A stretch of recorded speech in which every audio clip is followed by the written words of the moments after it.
Hello, YouTube. What's going on? Good evening. Good evening.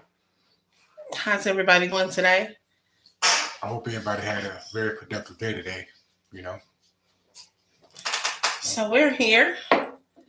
We just come to chat for a little bit. Um, we're just curious. We started a conversation earlier about in-person church service and online. I kind of just want a little feedback. How people since this pandemic has started.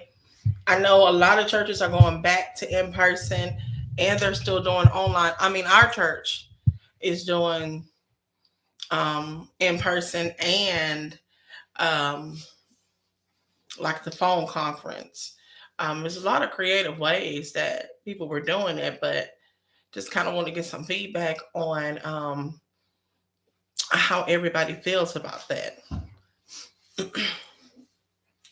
so if you're listening and you have anything to say about it, please let us know. So what we're doing, we coming live to you from the factory, Charles Pettaway and Teresa Pettaway.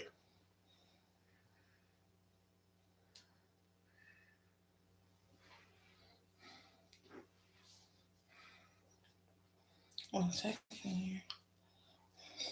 Just 1 second.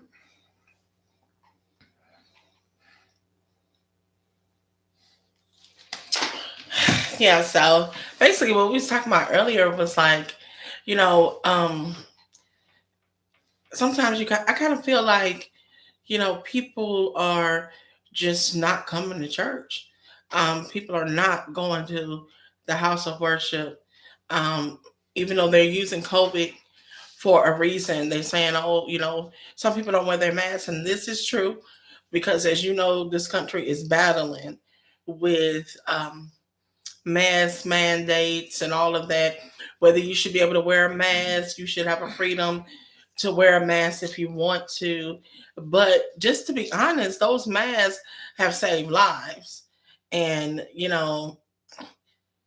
there's one thing for sure that I know.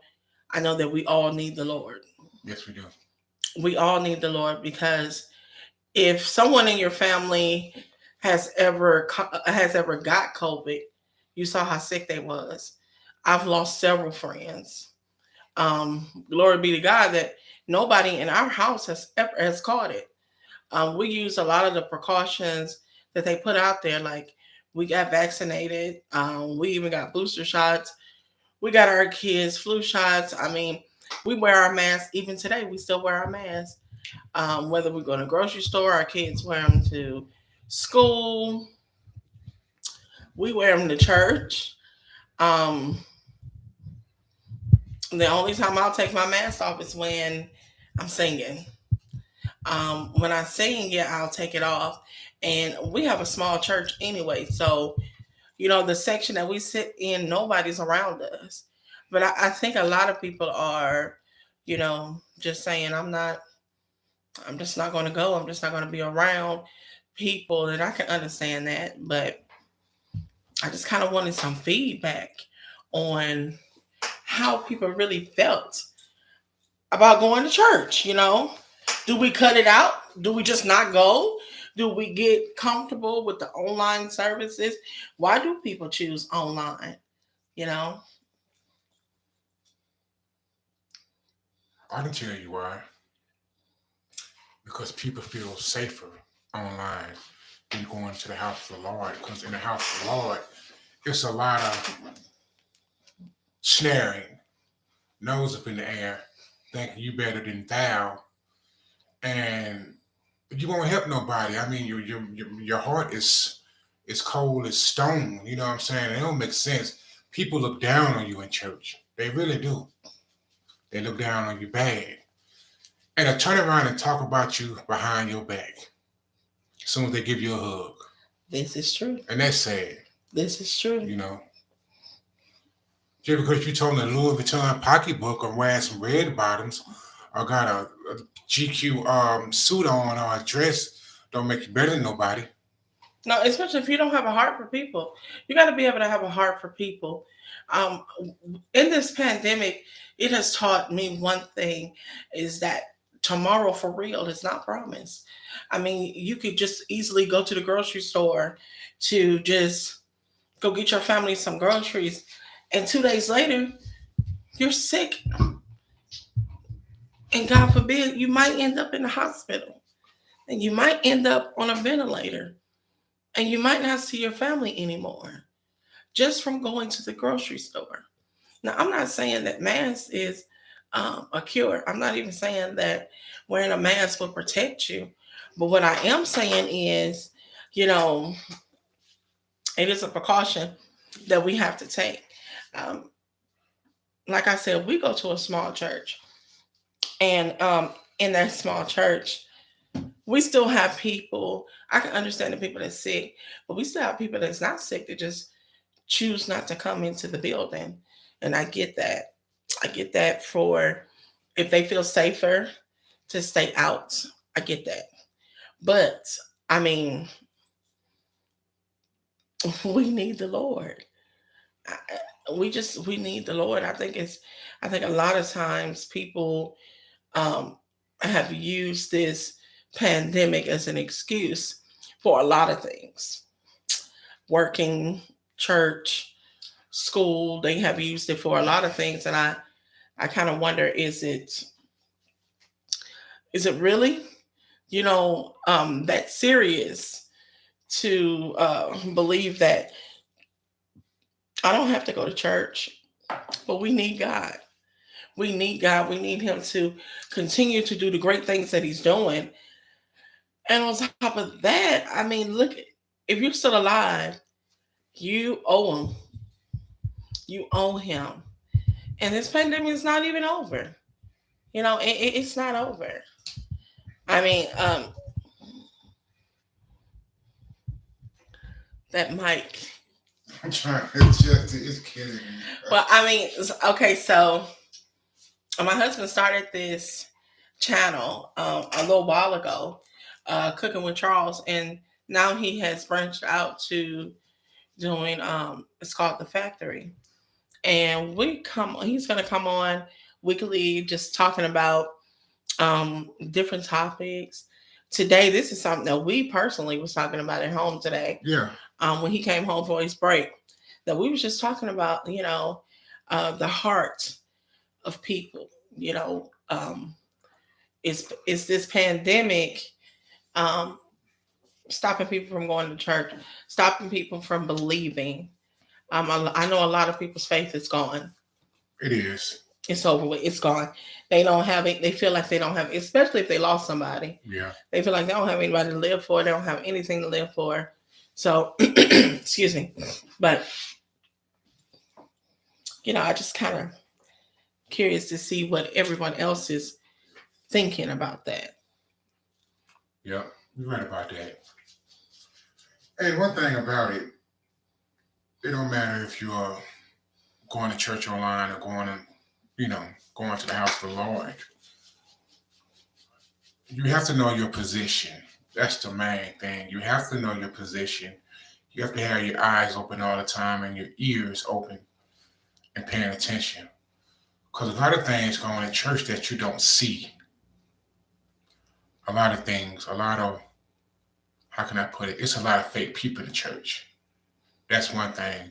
Me and my wife, we have been church hurt, and it's a lot of fake people that's in the church, and it's sad the way they act. And a lot of them, the only thing they want is what you call titles. Y'all know what that means, right? Want a title, but they ain't on no hill of bean, ain't worth nothing. Mm-hmm. You know what I'm saying? So you got to be careful. Even with your pastors, you got to be careful about that too. I think a lot of times, like we were talking about earlier, people use the church to disguise who they really are. Mm-hmm. An example that I gave earlier: if you're a liar outside the church, you're a liar in the church. If you're a whore outside the church, I'm just gonna be real. You a whore inside the church. Done deal. I mean, I know God can use anybody. I believe that, and I believe God can change anybody and deliver anybody. But I think sometimes we use the church to disguise who we really, really are. Hide behind that. It's a dangerous situation, especially when you got people's lives in your hands. It's a. I'm not telling you not to come to church because none of us got it all together. No, we don't. Let's just be clear. We all got faults. We all got struggles. We all need God to deliver us from some stuff. Um, but I do believe a lot of people disguise. They Themselves. disguise themselves. Um, And just because people will describe, oh, she goes to church, she's a good person. He goes to church, he's a good person. That doesn't necessarily mean you're a good person because you go to church. You that is just a routine. Some people know that every Sunday they get up and they go to church. No matter mhm, what they did Saturday night, no matter how many people they mistreated, how many people they hurt, bottom line, Sunday they in the church. mhm, And they mhm. causing more hell in the church than the hell that's outside of the church. You're right. The church is supposed to be a place where you can be safe and you can be confident and secure and approach the throne boldly, seeking God for what you need. It's not supposed to be a place where you go and you're nervous about to speak or to use your talent or anything like that. I believe that God wants us. And listen, I sing. I'm a singer, and one of my greatest fears was singing in front of people. Before the pandemic, it was a group of us. We was on a praise team. I wasn't by myself. But after the pandemic, I'm left solo. So I have to carry that. And it's not that I'm afraid to worship God. It's about that fear of being up there by myself. And that's something that I'm seeking God on.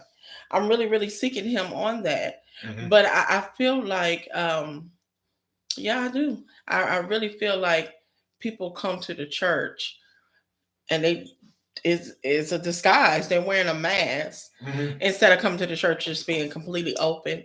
And and just like you said, you can get all dressed up, GQ smooth, super fine if you want to and walk into church. But if you don't have a heart for the people, then everything you're doing is in vain. Hmm. Everything you're doing it is in vain. But but check this out. Check this out. Okay, say it's Sunday morning, right? You going to church, and you wake up, you're in a good mood, right? But how you know if the message is real or fake that is coming to you? You don't know, do you? Because really, the person that's preaching to you, I'm gonna go and put it down like this: the person that's preaching to you, you don't know are they real or not, because a lot of them hide their flaws. Because there's a lot of stuff going on, like I say again, behind the scene that you don't know about. So it's like what skeleton in the closet. That's what it is. Yeah, everybody got some skeletons in the closet. I just feel like I feel like, I've never been the one that wanted to be a part of a mega church. I just did not want to be a part of a mega church. I wanted to be very small and intimate. I wanted to know people that's in my church. And I wanted them to know me. I wanted them to know my family, my husband, my children, and have a connection. Um, but I do believe that we are so caught up on have we become so caught up with what the world is doing in the church? Like, I think I heard a minister say, um, it's a shame when you have gospel artists um, up there showing their bodies and all of this kind of stuff, presenting themselves totally inappropriate. And I felt her on that because I'm like, you know what? That is true. It shouldn't be about what somebody got on. And you shouldn't be trying to entice anybody when Hmm. you're up there. Your worship should be for real. Yeah, but sometimes it's more like a concert. It is Very entertainment. showy entertainment. That's what it is. It is Let entertainment. me show out and entertain for a while, and a lot of people's not getting the word. But also, this is a lot of people's jobs. Yes, it is.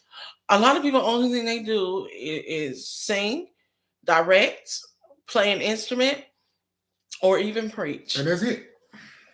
That is their job every Sunday. That's what they do. And but a lot of people have got accustomed to that too. They got accustomed to, oh, I'm not really going to. This is not worship. This is not praise and worship. This is a job. And so you got all these people who uses the church for employment. Exactly. and they depend on it. I mean, literally, they depend on it. So you're right. but like I said, where is the heart? Where is the heart for people? Where is it? We don't. The church don't take care of nobody no more. Forget about the pandemic. I'm not worried about that. The pandemic didn't start or stop homelessness. I mean, it didn't stop or start people from hurting, people going through. We're losing more young kids to suicide who 13, 14 years old who have decided that they don't have anything to live for. At 13 and 14 years old, when I was 13 and 14, I was in the church. When did it become okay for the child to make a decision whether she or he can go to church? Your mama at church, but you at home in the bed or playing a video game? No, ma'am, no, sir. I didn't have a choice. Sunday morning, we all going. Me neither. I didn't have a choice whether I was going to. We went from what 9 o'clock service. Sunday school. Then you started service. Then you went to 3 o'clock program. Then you went to 6 o'clock program. So you was there all night. And without all that crying and kicking the can out, it didn't make no difference because when you get home, you're going to take your bath and go to bed. But you learn something. You learn something. You know. You know, and I think that now this is just my personal experience, just for me. I'm very serious about my gift. I know that God gave me a gift of song. I'm very serious about it. And I take it very personal when I feel like somebody's mishandling my anointing. I know that God gifted me with that. And so just because you have a gift does not mean that, you can allow people to mishandle your gift. And people, especially the church folks, I'm kind of sick and tired of church folks, y'all. Yeah, me too. I'm kind of sick. I'm kind of sick and tired of church folks, and it's not that I understand why a lot of people rather stay at home or watch online church services. Because as soon as you walk in the door, what they doing? Talking about you. It is more hell in the church than on the streets. And another thing, let me ask you something. Where's the black churches so empty? Can you answer that question? Where's the black church in every state is so empty? You got more pews than people. We probably got 15 members. That's it. That's a shame. And we've been going to that church for the longest. Guess what? Ain't nothing changed. If the people on the inside of the church don't change, the Lord is not going to bless it. Because like they say, he is not in the midst of confusion. So whatever's going on in that church and got an uproar, he's not in it. And not so much our church. That's a lot of churches. It's a lot of churches. Not just here, I'm talking about all over the world, everywhere. Yeah. You go in the black folks community and look. Get up one Sunday morning around 9 o'clock to 12 and ride around to every black church, and you can count how many people in the church by how many cars outside. It ain't that many, probably 4 or 5 cars. Serious. Ain't that many people in there. And something is wrong. Always talking about we need to raise money. For what? What we need to raise money for? Ain't nothing going on. A lot of these churches ain't got no kids in it because the kids, what is at home because the parents won't take them. No, the parents give them an option. Yeah, they get out. You want to go to church? Nope. What they do? Walk on out. We should be grabbing them and bringing them on up in there. Well, our boys don't have an option. For sure, no. We go to church. We all go to church. If one Sunday we can't make it, none of us is making it because we're one unit. We're one unit in the family. But that kind of takes me back to, I was talking about the reason why we don't have a lot of young people. So if we don't have young people in the church, all the older people are going to die. We don't have a legacy to continue to grow. So if we're not nurturing the children that we do have in the church, when they graduate, when they go to college, we need to be sending care packages. We need to be writing letters. We need to be sending money. We live in a technical world. You don't have to put money in a card and mail it. You can cash out Venmo, Zelle, PayPal, and all these kids have that stuff. I mean, just to even get $20, I know what it felt like to be a broke college kid. And just when church people would just send me stuff, it made me feel good. But we're not nurturing the young folks in the church. So when they graduate high school and they go off to college or to the military, they have no intentions of coming back to that church to build it up. So then what happens? The church slowly dies. All the older members become unable to come to church. The middle age becomes the elderly. The elderly die. Then what? They close their doors of the church. We're not nurturing. We're not really giving back. We don't evangelize. And I know I keep saying it. The pandemic, everything is about the pandemic. We can't go around walking around the neighborhood because of the pandemic. We can't have parking lot ministry because of the pandemic. Well, Walmart has always been open and the pandemic. The restaurants open and the pandemic. All these events, concerts open, pandemic. So what is the problem? If we can walk into Walmart with a mask on and walk around there, and some people spend several hours in Walmart. I got family members that can stay in the store 2 and 3 hours. Okay, I got friends and family that can go to a restaurant and stay in there 2 and 3 hours with no mask on. You can't eat with no mask. So okay. But you can't spend 45 minutes to an hour walking around your neighborhood. Ain't nobody telling you to go up in nobody's face. I'm telling you to put a flyer in the mailbox. Let them know what time your services start. Let them know what type of services you provide at your church. Let them know if you're hungry, we can feed you. If your light bill is due, let us help you with the resources to get that taken care of. Mm-hmm. You know what I'm saying? I'm not talking about using the church. I'm talking about the church helping the community. Mm-hmm. Right. That's what we have 60 pews and 15 members. We got a full choir stand with no choir. That don't make sense, do it? And a lot of these churches, you're in needy neighborhoods. Whether you in a suburb or not, it don't matter where you at. Because rich people need the Lord too. Mm-hmm. It just ain't middle class and poor people that need the Lord. Rich people need the Lord too. We all need the Lord. And I would love some feedback. How many viewers we got? 3? We got 2. 2? 2. Yeah, 2 likes and 2 people. Who are 2 people? Us? Somebody else is on there. I don't know who. We're still new with this going live on YouTube, so we're like, I don't know how many people on here. I didn't know I go live. Yeah. I guess they made it in, huh? Mm-hmm. They made enough to go. Yeah. And so, hey, check it out, y'all. Hey, this really exciting. You know what I'm saying?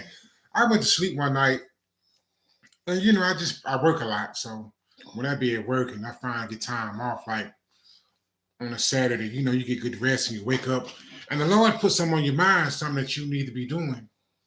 You know, I can sit around and say I want to do this, but it's not the right thing. But it just came across me all of a sudden, and now I'm tell you the real truth. I had to put YouTube on the back burner for a minute. That's what I had to do to get my career back started. That's working right. Got to do that. Got a family. Got bills to pay. So what happened was, it was hard for me to get back into it because a lot of time I don't have time. But now I'm making time. You know what I'm saying? So that's the goal right there. I'm just trying to get everything back going and everything back active. And you're gonna see a lot of more of us. You will. Yeah. Yeah. But this conversation was just really on our hearts. Like I said, when Charles came in from work earlier, we was just talking about it, and when something's on me, I have to talk about it. I can't just keep it to myself. Either I talk about it or I pray about it. Mm-hmm. So I said, we should go live. And since he's starting this new podcast, broadcaster, and whatever he's doing, I figured this is a good platform to reach out because, you see everything else live. Mm-hmm. Right. And we're going to be on talking about various topics: marriage, families. I mean, we are of age. We're in our 40s. We're going to talk about us. We're going to talk about our children. We're just going to talk about life in general. But the church was heavy on me because, you see, I really, really, when I say I really love the Lord, we really, really love the Lord because we understand where our help comes from. Mm-hmm. And because we understand that, see, God provides for us. Mm-hmm. He's always provided for us. Mm-hmm. And he does great things for us. He keeps doing great things for us. And so even though being live is not my forte at all, and I own a boutique. I go live once a week with my boutique, and I'm still not completely comfortable with that. But this different. This is different. Yeah. This is different because I'm not selling anything. I'm not promoting anything. I'm just able to just sit back and just be myself, and I can appreciate that. Mm-hmm. So you got anything else to say? No. Before we end this live, we're just really trying to see if it'll work. Yeah, I just want y'all to, stay tuned when I send out some messages, stuff like that, let you know. Well, we'll be back on the air again and everything like that. So I really appreciate y'all coming on, you know what I'm saying, with a listening ear, because there's nothing like that. I know everything's going to get better, and the Lord always work it out, So this is just a start for me, for us. So we are a team.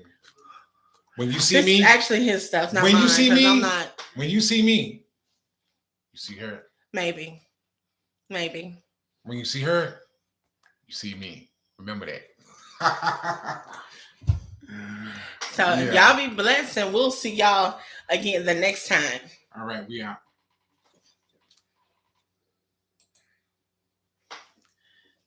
Yeah.